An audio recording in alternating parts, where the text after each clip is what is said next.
आज हमारे देश में जो लोकतंत्र है वो ख़त्म होता जा रहा है। तकरीबन ऑलमोस्ट जो है उन्होंने ख़त्म कर दिया बीजेपी ने। मैं भी 6 साल राज्यसभा में रहा हूँ। अब राहुल जी लोकसभा के सदस्य थे, जिस तरीके से उसको डिस्क्वालीफाई किया गया है, उसकी सदस्यता जो है रद्द की गई है, ये अनडेमोक्रेटिक तरीके से की। जबकि लोकतंत्र में हर एक को हक है बोलने का। अगर जो अपोजिशन पार्टी है, अगर वो नहीं बोलेगी सरकार के ख़िलाफ़, महंगाई के ख़िलाफ़, कौन बोलेगा? बेरोज़गारी के ख़िलाफ़ अगर हम लोग नहीं बोलेगा, कौन बोलेगा? अरे कहीं पे गलत चीज़ हो रही है, अगर अपोजिशन नहीं बोले, कौन बोलेगा? अगर राहुल जी ने जो कहा कि हमारे देश में जो लोकतंत्र है वो ख़त्म होता जा रहा है, और सही बात उन्होंने कही, 101% उन्होंने जो कहा ठीक कहा, और हम उनके साथ हैं। जो बातें राहुल जी ने कही, चाहे विदेश में कही, चाहे हिंदुस्तान की पार्लियामेंट में कही, चाहे उन्होंने जब भारत जोड़ो यात्रा थी उस वक्त कही, या उन्होंने पब्लिक मीटिंग में जो बातें कही, वो ठीक कह रहा। और एक ही व्यक्ति मैं समझता हूँ पूरे देश में इस वक्त अपोजिशन के बाद जो बात खुल कर करता है। सबसे पहले उन्होंने आज से कोई 5-6 महीने पहले उसको ईडी के समन भेजे। कितनी बार उसको ईडी में बुलाया गया। जब उन्होंने सोचा कि अब ये बिल्कुल बाहर निकल गए, हमारे पास कोई सबूत नहीं रहे, तो उस वक्त इन्होंने कोशिश की उसको कि किसी न किसी तरीके से उसकी सदस्यता जो है वो कैंसिल की जाए, ताकि वो हाउस में वो कोई बात पूछ नहीं सके, और उसको इन्होंने डिस्क्वालीफाई कर दिया।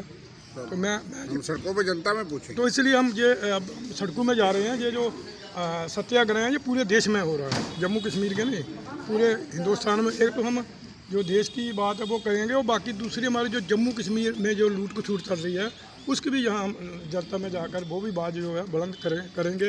रोजगार के बारे में पूछेंगे, जहाँ का माफिया जहाँ पर जो आ गया उसके बारे में हम पूछेंगे। बड़े बड़े ठेकेदार जो वहाँ लाए हैं इन्होंने वो पूछेंगे। जम्मू के जो हमारे ठेकेदार हैं उनको पूछ कोई नहीं रहा, और जो बाहर के आ रहे हैं उनको बड़े बड़े काम जो दिए जा रहे हैं। शराब का माफिया जो है सारा बाहर का आ गया। कल मैं सुन रहा था वो कह रहे थे कि जो गवर्नमेंट जो मुलाजिम है, कोई भी अगर कोई सरकार के ख़िलाफ़ कोई बात करेगा उसके ऊपर एक्शन लिया जाएगा। तो फिर डेमोक्रेसी की चीज़ ही रही। अगर उनको कोई परेशानी है क्या वो अपनी बात नहीं कह सकते जनता में? ये तो लोकतंत्र है हमारा। इंदिरा गांधी ने किसी को पूछा था, वो जब मीटिंग कर रही थी इंदिरा गांधी, उसको किसी ने पूछा जी आप कहते हो लोकतंत्र, लोकतंत्र क्या है? उसने कहा यही लोकतंत्र है कि मैं हिंदुस्तान की प्राइम मिनिस्टर हूँ, आप मुझे पूछ रहे हो इतनी जनता के बीच में पूछ रहे हो, ये लोकतंत्र है। तो उनको तो हाउस में बोलने नहीं दिया जाता। उन्हें कौन सा बुरा पूछा? उन्होंने कहा अडानी और जो मोदी है उसका आपसे क्या रिश्ता है? और हम भी पूछ रहे हैं, आप बताइए।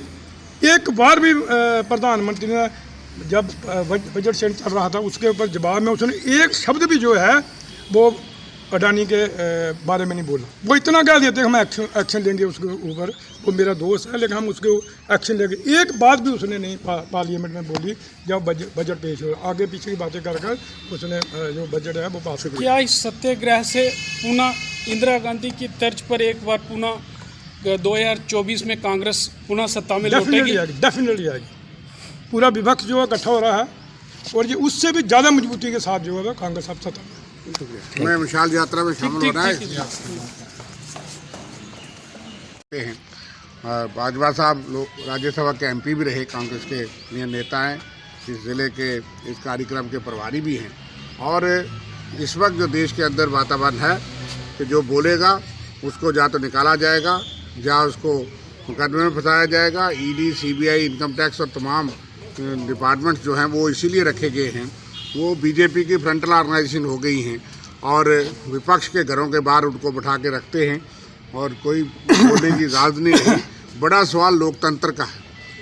कोई कांग्रेस पार्टी, राहुल गांधी अपनी लड़ाई, सियासी लड़ाई और कानूनी लड़ाई लड़ लेंगे, कांग्रेस पार्टी लड़ लेगी, लेकिन ये जनता की लड़ाई है कि आज बेरोज़गारी है, महंगाई है, बेकारी है, लेकिन सबसे बड़ी बात है कि उसके खिलाफ आवाज़ बुलंद करना ये गुनाह हो गया है।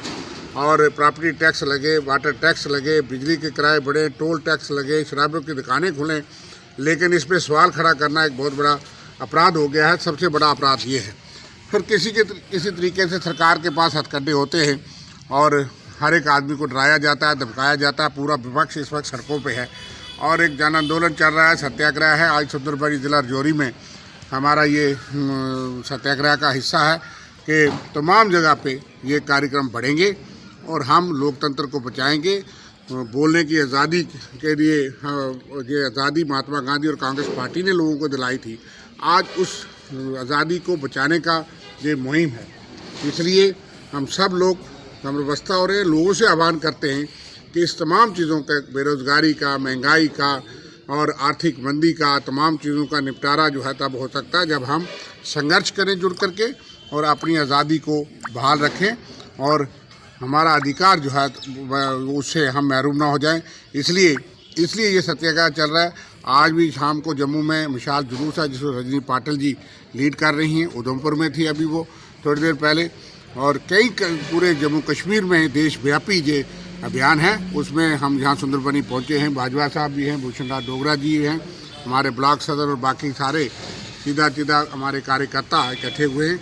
ये एक ऐलान है कि हम जनता में जाएंगे। अगर आप संसद में हमारी आवाज़ बंद करेंगे तो हम जनता में अपनी आवाज़ को बुलंद करेंगे। मैं बाजवा साहब से कहूँगा